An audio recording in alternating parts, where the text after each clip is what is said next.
drills that we kind of arrived at that were best, and things that I've just found are most important to me before I go and run.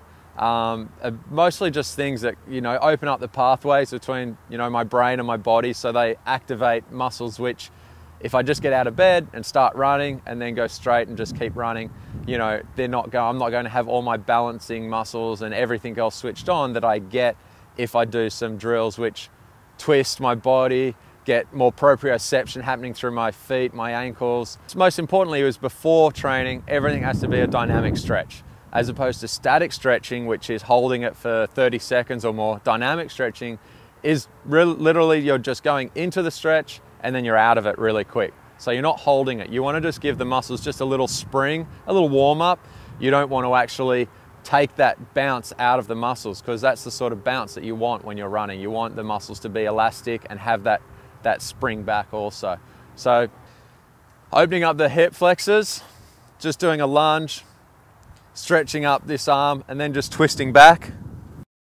And then other side, same thing, just up, twisting back and just trying to twist up, open up hip flexors, open up the stomach muscles, open up the upper thoracic in your back to get some movement, open up the pecs, everything. It does a lot. I do about 2 on each side is you know, so with all the drills that I do, it can take only 5 minutes to do everything. So really simple to do. After 15 minutes jogging warm up, then I do 5 minutes of drills, then I'm straight into my session. Next one is also just for the hip flexors. Hands either side, elbow inside to go deeper into the groin, and then straighten the front leg. And then up. And as I come up, I roll up my spine using the core to pull my body up. So that way you're switching on your core and you're getting some good movement and opening up your spine at the same time. So same on the other side, hands either side, just for a couple of seconds on each side, on each stretch.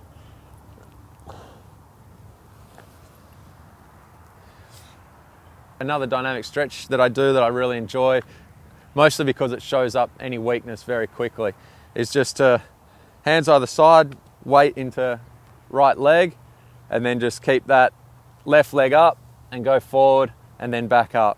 This is stretching your hamstring. It's also stabilizing using your ankle and getting the proprioception switched on in your foot, so everything switches on to stabilize you. And you've got to use your other glute, your left glute, to hold that leg up. So it's an amazing stretch, and it shows up if you're weak on one side more than the other.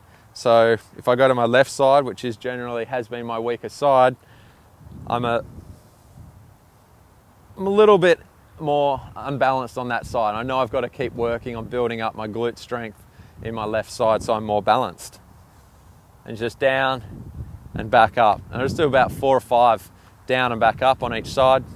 Some drills that I then do for getting into good posture and good position.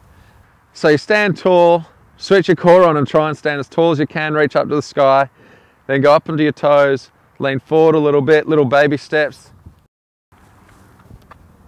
and then jog out. Another little warm-up dynamic stretch is something you can do while jogging along. So sort of while you're jogging along, then just plant your right heel in and then do a bowling motion to stretch your hamstring. Key to this is to keep your heel close to your toe on your other side. If you put your leg way up there, you won't be able to get down at all. You want to just plant it right close to your other foot so that you can go down. And when you do this one, you also want to keep your core activated. So you're trying to maintain length through your spine and your core so that you're not just bending down like this and bowling. You want to keep that long and have a good little hamstring stretch there. So then just sort of jog along a few more steps, bowl that side, that side, that side.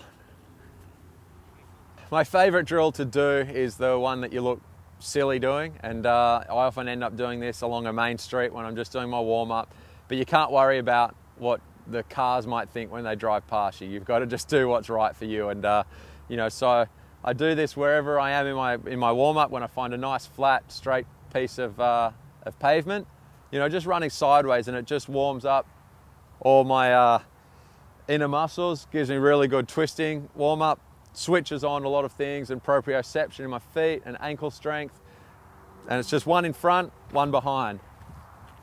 pretty much just do one either side, one section either side to warm up.